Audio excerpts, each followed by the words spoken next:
পুনৰ বহিৰাজ্যে নিৰুদ্দেশ অসমৰ নগাঁও জিলাৰ যুৱক।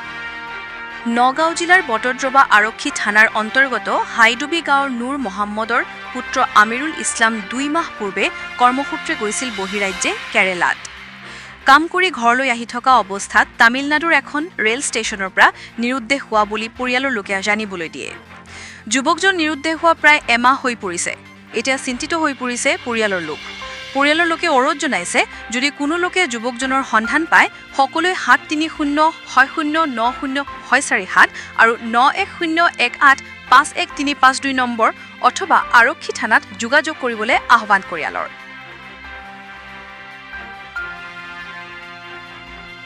আমাৰ আগত এজন হাইডুবি গাঁৱৰ নগাঁও ডিষ্ট্ৰিক্টৰ হাইডুবি গাঁৱৰ ল'ৰা এজন মানে তামিলনাডুৰ কামত গৈছিলে। তেখেতে একমাহমান কাম কৰাৰ ঘূৰি আহোঁতে ৰাস্তাৰ পৰা মানে ৰিটাৰ্ণ হওঁতে আমি খবৰ পালোঁ ট্ৰেইনত কোনোবা দুৰ্বৃত্তই তাক আটকি মাৰধৰ কৰিছে। ল'ৰাটোৱে ফোন মাৰিছিলে। তাৰ পৰা ঘূৰি আহোঁতে 2 দিন পিছৰ পৰা মানে আৰু যোগাযোগ নাই ল'ৰাটোৰ লগত। এতিয়ালৈকে কোনো যোগাযোগ পোৱা নাই, বা থানাত আছে না কোনোবা তাক ধৰি আটকি ৰাখিছে, এতিয়ালৈকে কোনো খবৰ পোৱা নাই। যদি কোনোবা মানে এই ল'ৰাজনক দেখিবা স্ক্ৰীণত নম্বৰ দিয়া যাব, তাই এই নম্বৰটোত সবেই যোগাযোগ কৰি দিব আৰু যিমান পাৰে মানুহবিলাকে অলপ সহায় কৰি কিনে ভিডিঅ'টো শ্বেয়াৰ কৰি দিব। প্ৰশাসনক আহ্বান কৰিছোঁ অলপ নিজে এইটো তদন্ত কৰি পেলাই তামিলনাডু পুলিচৰ লগত যোগাযোগ কৰি ৰেলৰ পুলিচক কওঁ যে আপোনালোকে যোগাযোগ কৰি কিনে এইটো যোগাযোগ কৰি আমাক অলপ হেল্প কৰি দিয়ক। এতিয়া আজি আমি এটা নিউজ কৰিব বিচাৰিছোঁ যে আমাৰ হাইডুবি গাঁৱৰ আমিৰুল ইছলাম নুৰ মহম্মদৰ পিতেক আমিৰুল হক নুৰ মহম্মদৰ পিতেক, তেওঁ মানে গৈছিলে বহিৰাজ্যত কাম কৰিবৰ কাৰণে গৈছিলে। আজিৰ পৰা 2 মাহ আগত গৈছিলে।